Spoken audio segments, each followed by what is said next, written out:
প্রিয় নবম শ্রেণীর শিক্ষার্থীরা, RS24 আওয়ার্স স্কুলের পক্ষ থেকে স্বাগত জানাচ্ছি গণিতের শিখন অভিজ্ঞতা 4 প্রকৃতি ও প্রযুক্তিতে বহুপদী রাশি এর 20তম পর্বে পৃষ্ঠা 107 হতে। তোমরা যারা এখনো প্রথম থেকে 19তম পর্বগুলো দেখোনি, তোমাদের দেখার সুবিধার্থে এই ভিডিওর নিচে ডেসক্রিপশন বক্সে প্রথম থেকে 19তম পর্বের লিঙ্কগুলো দিয়ে দেব। তোমরা তোমাদের সুবিধা মতো দেখে নিতে পারবে। আজকের পর্বে সমাধান করাবো 107 পৃষ্ঠার দুইটি গণরাশির বিয়োগফলের সূত্রের মাধ্যমে যে উৎপাদকে বিশ্লেষণ অর্থাৎ একক কাজ থেকে। আজকের ক্লাসটি শুরু করার আগে তোমাদের কাছে একটা রিকোয়েস্ট থাকবে, তোমরা যারা এখনো আমার চ্যানেলটি সাবস্ক্রাইব করোনি তাড়াতাড়ি সাবস্ক্রাইব করে যুক্ত হয়ে যাও। গণিত সহ বিভিন্ন বিষয়ের ক্লাস দেখে নিজেদের দক্ষতা বাড়াও। চলো এবার আজকের ক্লাসটিকে সামনের দিকে এগিয়ে নেওয়া যাক। একক কাজ, দুটি ঘনরাশির যোগফলের সূত্র ব্যবহার করে উৎপাদকে বিশ্লেষণ করো। এটা যোগফল হবে না, এটা হবে বিয়োগফল। কি হবে প্রিয় শিক্ষার্থীরা? এটা হবে বিয়োগফল বা বিয়োগফলের, আমি লিখে দিচ্ছি, বিয়োগফলের সূত্র ব্যবহার করে উৎপাদকে বিশ্লেষণ করো। এখানে এক নাম্বার যে সমস্যাটা সেটা হচ্ছে কি 27x³ মাইনাস 125y³। দুই নাম্বার 8x³ মাইনাস 1/8x³। এরপরে তিন নম্বরে x³ minus 6x² plus 12x minus 7। প্রিয় শিক্ষার্থীরা, এই তিনটি সমস্যার সমাধান আমি তোমাদেরকে খাতায় করে দেখাচ্ছি। একক কাজের এক নাম্বার সমাধানটি দেখে নাও প্রিয় শিক্ষার্থীরা। এক নম্বরের যে প্রশ্নটা আছে সেটা হচ্ছে কি 27x³ মাইনাস 125y³। এটাকে আমরা প্রথমে a³ মাইনাস b³ এর সূত্রে কনভার্ট করে নিচ্ছি। a³ মাইনাস b³ এর সূত্রটা হচ্ছে কি প্রিয় শিক্ষার্থীরা a minus b into a square plus ab plus b square. তাহলে 27 কে আমরা ভেঙে পেলাম 3³ x³ কে ভাঙলে x³ অর্থাৎ 27y³ কে আমি ভাঙলাম 3x হোল কিউব করে, অর্থাৎ 3x কে হোল কিউব করলে আবার 27x³ পেয়ে যাব আমরা। এরপরে মাইনাস 125y³ কে ভাঙলাম 5y হোল কিউব, 5y কে হোল কিউব করলে আবার কিন্তু আমরা 125y³ পেয়ে যাব। এখানে দেখো প্রিয় শিক্ষার্থীরা, এখানে 3x হচ্ছে যে a আর 5y হচ্ছে যে b, তাহলে a³ মাইনাস b³। তাহলে a³ মাইনাস b³ এর সূত্র হচ্ছে কি a মাইনাস b। তাহলে a এর জন্য লিখলাম 3x মাইনাস b এর জন্য লিখলাম 5y। এরপরে a স্কোয়ার, a স্কোয়ারের জন্য লিখলাম 3x হোল স্কোয়ার প্লাস এখানে প্লাস চিহ্ন দিলাম ab, ab এর জন্য a হচ্ছে 3x, b হচ্ছে যে 5y plus b square, b স্কোয়ারের জন্য লিখলাম 5y হোল স্কোয়ার। এবার পরের লাইনটা দেখে নাও প্রিয় শিক্ষার্থীরা, 3x মাইনাস 5y এটা এখান থেকে বসালাম। 3x কে হোল স্কোয়ার করলে 3 3 9x স্কোয়ার। এরপরে প্লাস চিহ্নটা বসলো, 3 5 যা 15 xy দিয়ে গুণ করলে xy অর্থাৎ 15xy প্লাস চিহ্নটা বসলো এখানে। 5y কে হোল স্কোয়ার করলাম, 5 কে স্কোয়ার করলে 25, y কে স্কোয়ার করলে y স্কোয়ার। তাহলে আমরা এক নাম্বার সমস্যাটার সমাধান পেয়ে গেলাম 3x minus 5y into 9x square plus 15xy plus 25y square. এটাই হচ্ছে আনসার। আশা করছি প্রিয় শিক্ষার্থীরা এই সমস্যার সমাধানটি তোমরা খুব ভালো মতো বুঝতে পেরেছো। চলো এবার আমরা 2 নাম্বার প্রশ্নের সমাধানটা করে নেই। এবার 2 নাম্বার প্রশ্নের সমাধানটা দেখে নাও। 2 নাম্বার প্রশ্নে আছে 8x³ মাইনাস 1/8x³। তাহলে আমরা এটাকে a³ মাইনাস b³ এর সূত্রে ভেঙে নিচ্ছি। তাহলে 8x³ কে আমরা ভাঙলে 2x হোল কিউব করে ভাঙতে পারি। এরপরে মাইনাস চিহ্ন বসলো, 1/8x³ কে ভাঙলাম 1/2x হোল কিউব করে, অর্থাৎ 2x কে হোল কিউব করলে 8x³ পেয়ে যাব। এরপরে যে 1 কে কিউব করলে 1 পাবো আর 2x কে হোল কিউব করলে 8x³ পেয়ে যাব। তাহলে আমরা এখানে a পেলাম 2x কে আর b হচ্ছে যে 1/2x। তাহলে a³ মাইনাস b³ সূত্রে আমরা এটাকে প্রতিত করলাম।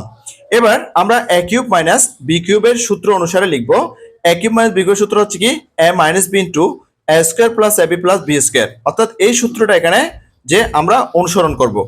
তাহলে দেখো প্রথমে আমরা লিখবো a মাইনাস b, তাহলে a হচ্ছে যে 2x মাইনাস b হচ্ছে যে 1/2x।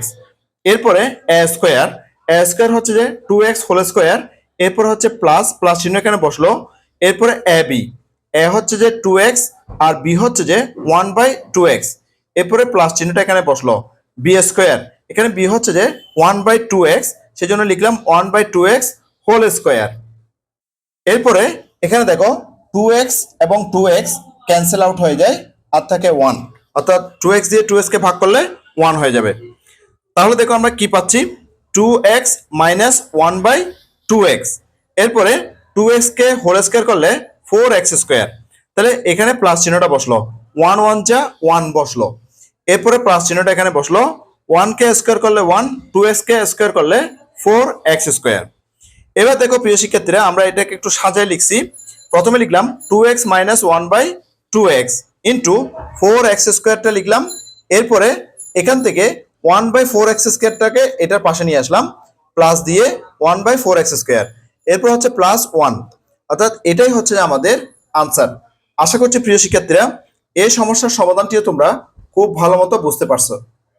প্রিয় শিক্ষার্থীরা, তোমরা বুঝতে পারছো কিনা সেটা অবশ্যই আমাকে কমেন্ট বক্সের মধ্যে জানাবে। আর ভিডিওটি ভালো লাগলে অবশ্যই একটা লাইক করবে, আর সবার সাথে শেয়ার করে সবাইকে দেখার সুযোগ করে দিবে। চ্যানেলে নতুন হয়ে থাকলে অবশ্যই চ্যানেলটিকে সাবস্ক্রাইব করে রাখবে। চলো এবার আমরা 3 নম্বর প্রশ্নের সমাধানটা দেখে নিব। 3 নম্বর প্রশ্নের সমাধানটা দেখে নাও প্রিয় শিক্ষার্থীরা। 3 নম্বর প্রশ্নে আছে x³ minus 6x square plus 12x minus 7। এবার এই 7টাকে আমরা একটু ভেঙে নেব। কিভাবে ভাঙতেছি দেখো। প্রথমে লিখলাম x³ minus 6x square plus 12x। তাহলে এই মাইনাস 7টাকে আমরা করব -8 থেকে +1 বিয়োগ করে দেব। তাহলে -8 থেকে যদি +1 বিয়োগ করে দিই, আমার আর -7 এখানে থাকবে। কেন সেটা করলাম একটু পরে দেখবে প্রিয় শিক্ষার্থীরা। এখানে আমরা একটা সূত্র ফলো করব। সূত্রটা কি প্রিয় শিক্ষার্থীরা দেখো, সূত্রটা হচ্ছে কি, a³ minus 3a square B plus 3ab square minus b³ equal to a minus b whole cube. এই সূত্রটা আমরা এখানে যে অনুসরণ করব। তাহলে প্রথমে লিখলাম দেখো প্রিয় শিক্ষার্থীরা, যে a³ এর জন্য আমরা এখানে a ধরছি x কে, তাহলে x³ অর্থাৎ a³ এর জন্য লিখলাম x³ মাইনাস 3, তাহলে 3 লিখলাম। এরপর হচ্ছে যে a স্কোয়ার, এর জন্য লিখলাম x স্কোয়ার, অর্থাৎ x কে যেহেতু a ধরছি সেজন্য আমরা x স্কোয়ার লিখলাম। এরপরে b ধরছি 2 কে দেখো এইটা গুণ করলে আমাদের এখানে 6x স্কোয়ার চলে আসবে, অর্থাৎ 3 দুগুণে 6 x স্কোয়ার। সেজন্য আমরা এখানে a ধরছি x কে, b ধরছি 2 কে। এরপর দেখো প্লাস, অর্থাৎ এখানে এই যে প্লাসটা এখানে বসলো। এরপরে 3, আবার 3টা বসলো। এরপরে a হচ্ছে যে x, এরপরে b স্কোয়ার জন্য 2 স্কোয়ার। এরপরে মাইনাস চিহ্নটা এখানে বসলো। তাহলে b³ এর জন্য 2 কিউব। এই যে এখানে আমরা 8 এনেছি 2 কিউব করার জন্য, অর্থাৎ 2 কে কিউব করলে এখানে -8টা হয়ে যায়, সেজন্য আমরা -8 এনেছি। এরপরে +1 দিয়ে 8 থেকে 1 বিয়োগ করলে এখানে 7 হবে। নিশ্চয়ই সেটা বুঝতে পারছো প্রিয় শিক্ষার্থীরা। এখানে এই যে এই জায়গা থেকে এই যে 2 কিউব পর্যন্ত এখানে এই সূত্রটা আমরা ব্যবহার করেছি। সেই সূত্রটা কি, a minus b whole cube. তাহলে a মানে কি এখানে x, মাইনাস b মানে হচ্ছে 2, তাহলে x মাইনাস 2 হোল কিউব। এরপরে এই প্লাস চিহ্নটা আসি এখানে বসলো। এরপরে 1 কে কিউব করলাম, অর্থাৎ a³ প্লাস b³ এর সূত্র কনভার্ট করে নিলাম। a³ প্লাস b³ এর সূত্র তো অবশ্যই আমরা জানি প্রিয় শিক্ষার্থীরা। দেখো a³ প্লাস b³ এর সূত্রটা আমি এখানে লিখলাম, a plus b into a square minus ab plus b square. তাহলে প্রথমে আমি লিখবো a প্লাস b। তাহলে a হচ্ছে যে এখানে x মাইনাস 2, সেই জন্য x মাইনাস 2 লিখলাম। এরপরে প্লাস b মানে হচ্ছে এখানে 1, তাহলে a প্লাস b লিখলাম। এরপর লিখবো a স্কোয়ার, এখানে হচ্ছে যে কি a মাইনাস 2, এখানে হোল স্কোয়ার, হ্যাঁ a স্কোয়ার। এরপরে মাইনাস, এই মাইনাস চিহ্নটা এখানে বসলো। এরপর হচ্ছে ab, এখানে a হচ্ছে যে x মাইনাস 2 বসালাম। এরপরে b হচ্ছে 1 ইন্টু দিয়ে b বসালাম। এরপরে প্লাস বসালাম। এরপর হচ্ছে b স্কোয়ার, এখানে b হচ্ছে 1, সেজন্য 1 স্কোয়ার। তাহলে আমি সূত্রটা প্রিয় শিক্ষার্থীরা তোমাদের জন্য লিখে দিলাম, যে সাইড নোট হিসেবে, যেহেতু a³ plus b³ equal to a plus b into a square minus ab plus b square. এবার পরের লাইনটা দেখো প্রিয় শিক্ষার্থীরা, যে এখানে এবার আমরা যোগ বিয়োগ করব। এক্সটা বসলো, -2 থেকে +1 চলে গেলে আর থাকে -1। নিশ্চয়ই সেটা তোমরা বুঝতে পারছো। এবার দেখো এখানে আরেকটা সূত্র হয়েছে a minus B whole square সূত্র। a minus B whole square সূত্র অবশ্যই আমরা জানি যে a square minus 2ab plus B square. তাহলে আমরা এখানে a minus B whole square সূত্রটা ব্যবহার করলাম। a minus B whole square সূত্র হচ্ছে কি a square minus 2ab plus B square. এখানে a হচ্ছে x আর b হচ্ছে 2। তাহলে প্রথমে আমরা লিখবো a স্কয়ার। a স্কয়ারের জন্য লিখলাম x স্কয়ার। এরপর হচ্ছে কি মাইনাস, এই মাইনাস চিহ্নটা বসলো 2ab, 2 এই সূত্র থেকে 2 আসলো, a হচ্ছে যেখানে x, x বসলো, b হচ্ছে যে 2, 2 বসলো।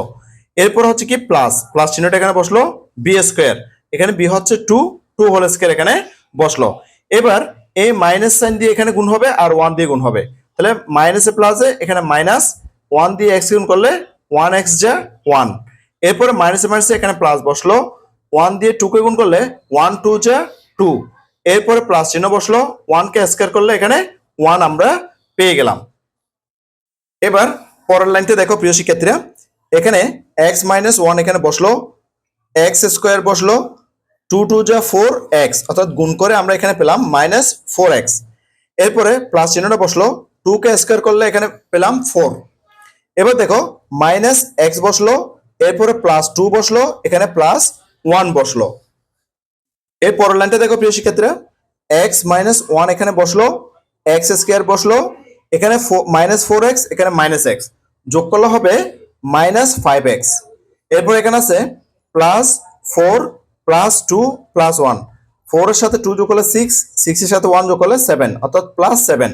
তাহলে আমরা এখানে আনসারটা পেয়ে গেছি x minus 1 into x square minus 5x plus 7। এটাই হচ্ছে যে আমাদের 3 নাম্বার প্রশ্নের সমাধান এবং এটার আনসারটা আমরা পেয়ে গেলাম। প্রিয় শিক্ষার্থীরা, পুরো সমাধানটি আমি তোমাদের জন্য ছোট করে দেখাচ্ছি। সম্পূর্ণ সমাধানটিকে আমি তোমাদের জন্য ছোট করে দেখালাম, যাতে করে প্রিয় শিক্ষার্থীরা তোমরা সঠিক এবং নির্ভুলভাবে পুরো সমাধানটি লিখে নিতে পারো। আশা করছি ইতিমধ্যে তোমরা পুরো সমাধানটি লিখে নিয়েছো। এরই মাধ্যমে আমরা একক কাজটি সমাধান করে নিলাম। চলো এবার আরো সামনের দিকে আগাই। অভেদ, ইংরেজিতে যাকে বলা হয় আইডেন্টিটি। ধরি px এবং qx দুইটি বহুপদী রাশি। এখানে বলা হচ্ছে কি px এবং qx দুইটা বহুপদী রাশি। যদি x এর সকল মানের জন্য px ইকুয়াল টু qx সমীকরণটি সিদ্ধ হয়, তখন তাকে অভেদ আইডেন্টিটি বলে। একে px অভেদ চিহ্ন দিয়ে qx দ্বারা প্রকাশ করা হয়। এটা হচ্ছে যে অভেদ চিহ্ন। এখানে বলা হয়েছে, দেখো প্রিয় শিক্ষার্থীরা, এ চিহ্নকে অভেদ চিহ্ন বলা হয়। একটা উদাহরণ দিয়েছে প্রিয় শিক্ষার্থীরা, সেই উদাহরণের মাধ্যমে আমরা আরো বোঝার চেষ্টা করব। দেখো এখানে বলা হচ্ছে যে ধরি px equal to x plus 1 whole square এবং qx equal to x square plus 2x plus 1। তাহলে px ইকুয়াল টু qx, অর্থাৎ x plus 1 whole square equal to x square plus 2x plus 1 একটি অভেদ, কারণ x এর সকল মানের জন্যই এই সমীকরণটি সিদ্ধ হয়। নিশ্চয় প্রিয় শিক্ষার্থীরা, তোমাদের বুঝতে একটু কষ্ট হচ্ছে। আমি তোমাদের জন্য এটা আরো ভালোভাবে সহজভাবে বুঝিয়ে দিচ্ছি। আমাদেরকে এখানে বলা হয়েছে কি px equal to x plus 1 whole square এবং qx equal to x square plus 2x plus 1। তাহলে এখানে বলা হচ্ছে যদি সেটা হয় তাহলে px ইকুয়াল টু qx হবে। তাহলে আমরা প্রথমে px বের করব। তাহলে আমরা পেলাম px equal to x plus 1 whole square. তাহলে আমরা x এর জন্য যে কোনো একটা মান বসাবো, যে কোনো একটা মান, সেটা যে কোনো একটা সংখ্যা, হ্যাঁ 2 হতে পারে, 3 হতে পারে, 4 হতে পারে, অর্থাৎ তোমার ইচ্ছে মতো যে কোনো একটা মান তুমি এখানে বসাতে পারো। তাহলে আমি এখানে x এর মান 3 বসালাম। তাহলে কি হলো 3 প্লাস 1 হোল স্কোয়ার। তাহলে 3 প্লাস 1 হোল স্কোয়ার যদি হয় তাহলে 3 সাথে 1 যোগ করলে কত হয় 4, তাহলে 4 হোল স্কয়ার, তাহলে 4 কে স্কয়ার করলে কত পাবো 16 পাবো, অর্থাৎ 4 4 16। এবার কিউ এক্স সমান কি বলছে দেখো প্রিয় শিক্ষার্থীরা, কিউ এক্স সমান বলছে যে x square plus 2x plus 1। তাহলে আমরা এক্স এর জন্য কত বসাইছি, এক্স এর জন্য 3 বসাইছি, তাহলে এখানেও কিন্তু এক্স এর জন্য 3 বসাতে হবে। তাহলে এক্স এর জন্য 3 বসাই, তাহলে 3 স্কয়ার প্লাস 2 ইন্টু 3 প্লাস 1, কারণ আমি এখানে এক্স এর জন্য 3 বসিয়েছি, এখানে এক্স এর জন্য 3 বসিয়েছি। তাহলে 3 কে স্কয়ার করলে কত হয় 9 হয়, প্লাস 3 দুগুণে কত হয় 6 হয়, প্লাস কত হয় 1। এরপর এগুলো সব যোগ করব, তাহলে 6 এবং 9 যোগ করলে হবে 15, 15 এবং 1 যোগ করলে হয় 16। দেখো প্রিয় শিক্ষার্থীরা যে পি এক্স এর মানও আসছে 16 এবং কিউ এক্স এর মানও আসছে কিন্তু 16। তাহলে এক্স এর জন্য আমি কত বসাইছি, এক্স এর জন্য আমি এখানে 4 বসাইছি। তুমি এখানে এক্স এর জন্য শুধু 4 না, যে কোনো সংখ্যা বসাও, দেখবে যে এক্স পি অফ এক্স এর বা পি এক্স এর যে মানটা আসবে ঠিক একইভাবে কিউ এক্স এর মানও কিন্তু একই রকম আসবে। হ্যাঁ, কিউ এক্স এর মানও কিন্তু একই রকম আসবে। সেজন্য বলা হচ্ছে যে কি যে এখানে পি এক্স এর পরিবর্তে যদি আমরা যে মান বসাই সেটার মানে সমাধান করে বা সরল করে যে মানটা আসবে কিউ এক্স এর জন্য, কিউ এক্স এর মধ্যেও ঠিক একইভাবে এক্স এর মান বসালে, অর্থাৎ এখানে পি এক্স এর মধ্যে যে এক্স এর মানটা বসানো হয়েছে সেই মানটা যদি আমরা যে এখানেও অর্থাৎ কিউ এক্স এর মধ্যেও যদি আমরা সেই মানটা বসাই তাহলে একই মান আসবে, অর্থাৎ যে সমাধান করার পর সরল করার পর সেই একই মানটা আসবে। তাহলে বলা হচ্ছে কি ওই পি এক্স কে ওই মানটা দ্বারা এবং ঠিক একইভাবে কিউ এক্স কেও সেই একই মানটা দ্বারা কিন্তু যে সমীকরণটাকে সিদ্ধ করে, তখন আমাদের যে সমীকরণটা কি হয় প্রিয় শিক্ষার্থীরা, সমীকরণটা হয় P X equal to Q X, P X equal to কি হয় কিউ এক্স। এখন পি এক্স এর মধ্যে কি ছিল, আমরা লিখতে পারি পি এক্স এর মধ্যে ছিল X plus 1 whole square, Q X এর মধ্যে কি ছিল x square plus 2x plus 1। তাহলে এটা একটা সমীকরণ, এটা একটা কি সমীকরণ। এখানে আমরা এক্স এর পরিবর্তে যে কোনো মান বসালে সেই মানটি দ্বারা এই সমীকরণটা সিদ্ধ হয়, অর্থাৎ সমীকরণটির বাম পক্ষে যা মান আসবে ঠিক একই ভাবে ডান পক্ষেও সেই মানটি আসবে। এখানে প্রিয় শিক্ষার্থীরা সেই কথাটা এখানে বলা হয়েছে। এবার একটা লক্ষ্য করো বলছে যে লক্ষ্য করো যে x square plus 2x plus 1 equal to 0 একটি অবেদ নয়, অর্থাৎ এটা কিন্তু যে অবেদ নয়। হ্যাঁ, কারণ এক্স এর সকল মানের জন্যই এই সমীকরণটি সিদ্ধ নয়, অর্থাৎ আমি এখানে এক্স এর যে কোনো মান বসালে এখানে 0 আসবে না। আমি মান বসে দেখবো প্রিয় শিক্ষার্থীরা, এখানে তারা কি বলছে দেখো, এখানে তারা এক্স ইকুয়াল টু 1 হলে বাম পক্ষ 4, অর্থাৎ এই দিকের যে বাম পক্ষটা আছে সেটার মানটা আসবে 4 আসবে। হ্যাঁ, সেটা আমরা করে দেখতে পারি প্রিয় শিক্ষার্থীরা, বাম পক্ষের মধ্যে আমরা করে দেখতে পারি। আমাদের এখানে বাম পক্ষটা আছে কত, এখানে আমাদের বাম পক্ষটা আছে যে x square plus 2x plus 1। তাহলে আমি বাম পক্ষ দিয়ে লিখলাম বাম পক্ষ equal to x square plus 2x plus 1। তাহলে আমি এক্স এর পরিবর্তে কত লিখবো 1 লিখবো, তাহলে 1 লিখে দেখি, তাহলে 1 স্কয়ার প্লাস 2 ইন্টু 1 এরপর হচ্ছে প্লাস 1।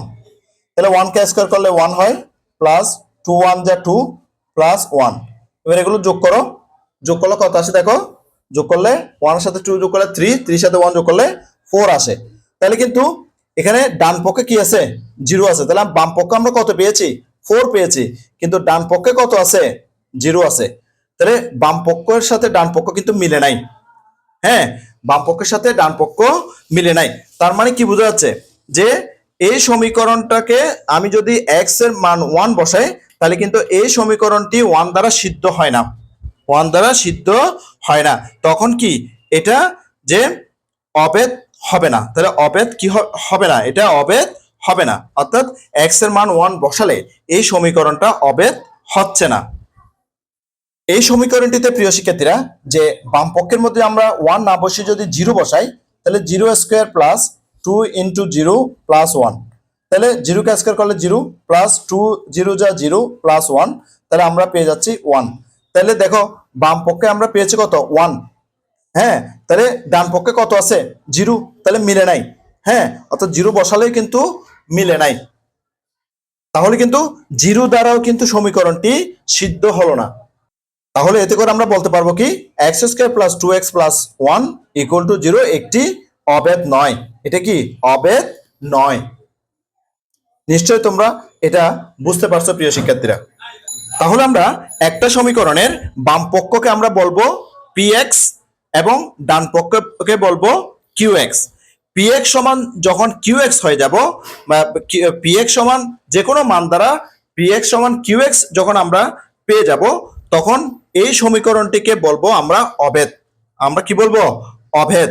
অর্থাৎ বাম পক্ষ এবং ডান পক্ষের মান সমান হয়, প্রত্যেক ক্ষেত্রে বাম পক্ষ এবং ডান পক্ষের মান সমান হয়। অর্থাৎ যে কোনো এক্স এর যে কোনো মানের জন্য, এক্স এর যে কোনো মানের জন্য আমাদের বাম পক্ষ সমান ডান পক্ষটা সমান হবে, তখন আমরা এটাকে বলবো অভেদ। আর যদি সমান না হয়, অর্থাৎ বাম পক্ষের মানের সাথে ডান পক্ষের মানের যখন মিলবে না, তখন আমরা বলবো অভেদ নয়। আশা করছি প্রিয় শিক্ষার্থীরা তোমরা অভেদ এবং অভেদ নয় সেই জিনিসগুলো কি তোমরা নিশ্চয়ই খুব ভালো মতো বুঝতে পেরেছো। চলো এবার আরো সামনের দিকে আগাই। আমরা এবার শিখবো আংশিক ভগ্নাংশ, পার্শিয়াল ফ্র্যাকশনস। পার্শিয়াল ফ্র্যাকশনটা কি আমরা এখন একটু জানার চেষ্টা করব। এখানে বলা হচ্ছে প্রিয় শিক্ষার্থীরা P X by Q X, যেখানে পি এক্স এবং Q X not equal to zero বহুপদী রাশি। অর্থাৎ পি এক্স এবং কিউ এক্স যে কখনো জিরো হতে পারবে না। যখন জিরো না হয় তখন এই আকারের রাশিকে বহুপদী ভগ্নাংশ বা মূলদ ভগ্নাংশ, যেটাকে বলা হয় রেশিওনাল ফ্র্যাকশন বলে। অর্থাৎ আমরা যদি এখানে লিখি টু এক্স প্লাস ওয়ান, এখানে যদি লিখি থ্রি এক্স প্লাস ওয়ান, তাহলে এখানে যে এটাকে যদি আমরা পি অফ এক্স ধরি আর এটাকে যদি আমরা কিউ অফ এক্স ধরি, তাহলে এখানে কিন্তু কারো মান কিন্তু জিরো নয়, এখানে কারো মান কিন্তু জিরো নয়। তাহলে এটাকে আমরা কিভাবে লিখতে পারি? এটাকে আমরা অনুপাত ভাবে লিখতে পারি, অর্থাৎ যে অনুপাতিক ভাবে লিখতে পারি, যেহেতু এটা একটা ভগ্নাংশ, তাহলে আমরা লিখতে পারবো two X plus one is two বা অনুপাত থ্রি এক্স প্লাস ওয়ান, এভাবে আমরা এটাকে লিখতে পারবো। এই আকারের ভগ্নাংশকে বলা হয় কি? এই আকারের ভগ্নাংশকে বলা হয় যে বহুপদীর ভগ্নাংশ, বা এদেরকে বলা হবে কি মূলদ ভগ্নাংশ। কোন ভগ্নাংশ? মূলদ ভগ্নাংশ। এবার কি বলছে দেখো প্রিয় শিক্ষার্থীরা, বলছে যে বহুপদীর ভগ্নাংশ রাশিকে ব্যবহারের সুবিধার জন্য অনেক সময় একাধিক ভগ্নাংশে বিভক্ত করতে হয়। অর্থাৎ বহুপদীর ভগ্নাংশ রাশিকে ব্যবহারের সুবিধার জন্য অনেক সময় একাধিক ভগ্নাংশে বিভক্ত করতে হয়, অর্থাৎ একটা ভগ্নাংশ থেকে একাধিক ভগ্নাংশে বিভক্ত করতে হয়। এইভাবে একাধিক ভগ্নাংশে বিভক্ত অংশকে আংশিক ভগ্নাংশ বলে। অর্থাৎ আমরা যখন একটা ভগ্নাংশকে একাধিক ভগ্নাংশে ভাগ করে নেব, তাহলে ওই যে অংশগুলা, অর্থাৎ এক একটা যে ভগ্নাংশ সৃষ্টি হবে নতুন ভাবে, সেই নতুন ভগ্নাংশগুলোকে বলা হবে আংশিক ভগ্নাংশ। নতুন ভগ্নাংশকে কি বলা হয় প্রিয় শিক্ষার্থীরা? আংশিক ভগ্নাংশ। প্রিয় শিক্ষার্থীরা আমি তোমাদের জন্য আংশিক ভগ্নাংশে প্রকাশ করার জন্য 5টি নিয়ম আমি লিখে রেখেছি, তৈরি করে রেখেছি, যেগুলো আমরা আগামী পর্বে তোমাদেরকে করাবো। তোমাদের জন্য একটা উদাহরণ দিয়ে বোঝানোর চেষ্টা করা হয়েছে এখানে। প্রিয় শিক্ষার্থীরা দেখো যে বহুপদীর ভগ্নাংশ রাশি three X plus one by X square minus ওয়ানকে দুইটি অংশে বিভক্ত করতে হবে, যেখানে হর একঘাত বিশিষ্ট বহুপদী রাশি। এখানে কিন্তু এটা একঘাত বিশিষ্ট প্রিয় শিক্ষার্থীরা, এখানে এক্স আছে। হ্যাঁ, তোমরা কি বুদ্ধি খাটিয়ে বের করতে পারবে? যাদের গণনা শক্তি বেশি তারা হয়তো পারবে। লক্ষ্য করে দেখো, অর্থাৎ এখানে বলা হচ্ছে কি এই যে ভগ্নাংশটা আছে, এই ভগ্নাংশকে দুটি অংশ বিভক্ত করতে হবে। অর্থাৎ যে এখানে দুটো অংশ বিভক্ত করে তোমাকে আংশিক ভগ্নাংশ সৃষ্টি করতে হবে। হ্যাঁ, তাহলে কিভাবে সৃষ্টি করতে হবে একটু ভালো করে খেয়াল করো প্রিয় শিক্ষার্থীরা। এখানে যে হরের মধ্যে যেটা আছে সেটা হচ্ছে কি যে দ্বিঘাত বিশিষ্ট, এখানে কিন্তু পাওয়ার 2। তোমাকে বলছে কি যে বলছে কি একঘাত বিশিষ্ট করে, অর্থাৎ বলছে যে এখানে দেখো একঘাত বিশিষ্ট বহুপদী রাশি করতে হবে। হ্যাঁ, অর্থাৎ যে হরকে কি করতে হবে, একঘাত বিশিষ্ট করে নিতে হবে। এটাকে হরকে, এখানে যে হর আছে এক্স স্কয়ার মাইনাস ওয়ান, সেটাকে একঘাত বিশিষ্ট করে নিতে হবে। তখন তুমি কিন্তু যে এটা পারবে। তোমাদেরকে বলছে যে তোমরা কি বুদ্ধি খাটিয়ে সেটা বের করতে পারবে? হ্যাঁ, চেষ্টা করতে পারি। একঘাত বিশিষ্ট, একটু ভালো করে খেয়াল করো প্রিয় শিক্ষার্থীরা, এখানে যে হরটা রয়েছে সেটা কি x square minus one, x square minus one. তাহলে এই যে এক্স স্কয়ার মাইনাস ওয়ানটা রয়েছে এটা হচ্ছে দ্বিঘাত বিশিষ্ট, কারণ এটার পাওয়ার হচ্ছে যে দুই, অর্থাৎ মাত্রা হচ্ছে কত, দুই। তাহলে এটাকে আমরা কি করব, একঘাত বিশিষ্ট করব। কিভাবে করব দেখো প্রিয় শিক্ষার্থীরা, একটু ভালো করে মনোযোগ দাও। আমি এক্স স্কয়ার দিলাম, এরপরে মাইনাস দিলাম, ওয়ানটাকে স্কয়ার দিলাম। তাহলে দেখো প্রিয় শিক্ষার্থীরা এখানে কি হলো, x square minus one square হলো। তার মানে কি, এ স্কয়ার মাইনাস বি স্কয়ার সূত্র কনভার্ট হয়ে গেল। তাহলে এ স্কয়ার মাইনাস বি স্কয়ার সূত্র কি, এ প্লাস বি, অর্থাৎ আমি এ সমান এক্স, বি সমান ওয়ান লিখতেছি, এ প্লাস বি ইন্টু এ মাইনাস বি। দেখো এখানে কিন্তু একঘাত বিশিষ্ট দুইটা হর পেয়ে গেছি। একঘাত বিশিষ্ট কি, দুইটা উৎপাদক পেয়ে গেছি আর কি। এটার দুইটার উৎপাদক পেয়েছি, যে এগুলো হচ্ছে একঘাত বিশিষ্ট, কারণ এই এক্স এর পাওয়ার হচ্ছে যে কত, ওয়ান। তাহলে কিন্তু আমরা বুদ্ধি কাটিয়ে বের করতে পারলাম প্রিয় শিক্ষার্থী, ঠিক আছে। সেই জন্য বলছে যাদের গণনা শক্তি বেশি তারা হয়তো পারবে, অর্থাৎ যাদের দক্ষতা বেশি আছে, হ্যাঁ, অভিজ্ঞতা বেশি আছে, তারা কিন্তু পারবে। এবার তারা আমাদেরকে করে দেখিয়েছে। দেখো প্রিয় শিক্ষার্থীরা, লক্ষ্য করে দেখো যে এখানে যে বর্ণাংশ সেটা লিখেছে এখানে 3x প্লাস ওয়ান, নিচে লিখেছে কি এক্স স্কয়ার মাইনাস ওয়ান। সেটাকে আমি যেটা তোমাদেরকে দেখিয়েছি যে এক্স স্কয়ার মাইনাস ওয়ান অর্থাৎ এ স্কয়ার মাইনাস বি স্কয়ার সূত্র করে এ প্লাস বি ইন্টু এ মাইনাস বি দুইটা অংশে বিভক্ত করে নিয়েছে, গুণ আকারে লিখেছে প্রিয় শিক্ষার্থীরা। এগুলো আবার গুণ করলে কিন্তু এটা চলে আসবে। আর উপরে কি আছে দেখো, 3x প্লাস ওয়ান। এবার এই যে বর্ণাংশ, এটাকে আমরা আংশিক বর্ণাংশে রূপান্তর করব। মনে রাখতে হবে আংশিক বর্ণাংশে যখন আমরা এটাকে রূপান্তর করব, তখন এখানে দেখো, হ্যাঁ, এখানে যে সংখ্যাগুলো আছে এগুলো কিন্তু কি সংখ্যায় হয়ে গেছে। এখানে কিন্তু এই যে 3x প্লাস ওয়ান এগুলো কিন্তু এখানে নাই। সেটা আমি তোমাদেরকে করে দেখাচ্ছি প্রিয় শিক্ষার্থীরা। দেখো প্রথম আমি এই বর্ণাংশটা এখানে লিখলাম, এরপরে এটা উপরে যে লবটা আছে সেটা লিখলাম, এরপরে এখানে যে হর সেটাকে আমি ওই যে সূত্রে কনভার্ট করে নিলাম, এ স্কয়ার মাইনাস বি স্কয়ার সূত্র। এবার এবার এদের মতো করে লিখলাম যে এ প্লাস বি ইন্টু এ মাইনাস বি, আর উপরে হচ্ছে যে 3x প্লাস ওয়ান। এবার এই বর্ণাংশটা থেকে যে আংশিক বর্ণাংশে রূপান্তর করতে হবে। হ্যাঁ, কিভাবে করতে হবে, এটা করতে হবে যে এটা উপরে হবে ওয়ান, এরপরে নিচে হবে এক্স প্লাস ওয়ান, এরপরে এই প্লাস চিহ্নটা বসলো, এরপরে উপর হবে 2x মাইনাস ওয়ান। এবার প্রিয় শিক্ষার্থীরা, যে এই যে এটা থেকে এই আংশিক বর্ণাংশটা কিভাবে আসলো সেটা আমরা একটু বোঝার চেষ্টা করব। একটু পাশে দেখো প্রিয় শিক্ষার্থীরা, যে আমি এখানে লসাগু করলাম। দেখো লসাগু যে এক্স প্লাস ওয়ান, আরটা হচ্ছে কি এক্স মাইনাস ওয়ান। এবার আমি যদি এক্স প্লাস ওয়ান দিয়ে এটাকে ভাগ করি, আমরা পাবো এক্স মাইনাস ওয়ান।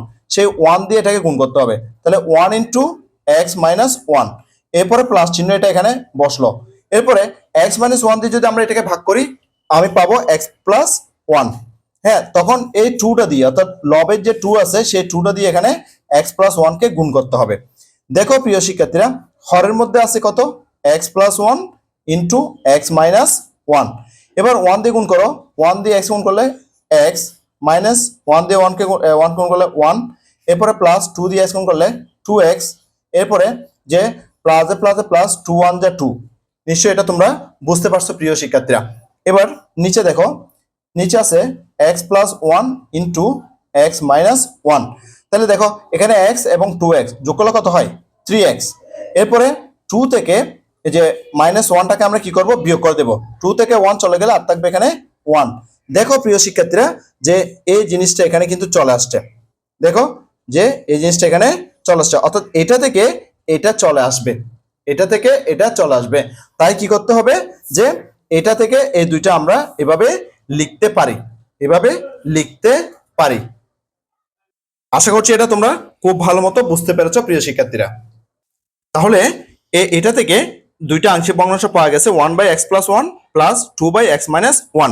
এখানে 1/x প্লাস ওয়ান এবং 2/x মাইনাস ওয়ান যে 3x plus 1/x square minus one এর আংশিক ভগ্নাংশ। আশা করছি প্রিয় শিক্ষার্থীরা তোমরা খুব ভালো মতো বুঝতে পেরেছো। আজকের ক্লাসটি এই পর্যন্ত। আমি আগামী ক্লাসে 108 পৃষ্ঠার আংশিক ভগ্নাংশে পরিবর্তনের বিভিন্ন পদ্ধতি থেকে আলোচনা করব।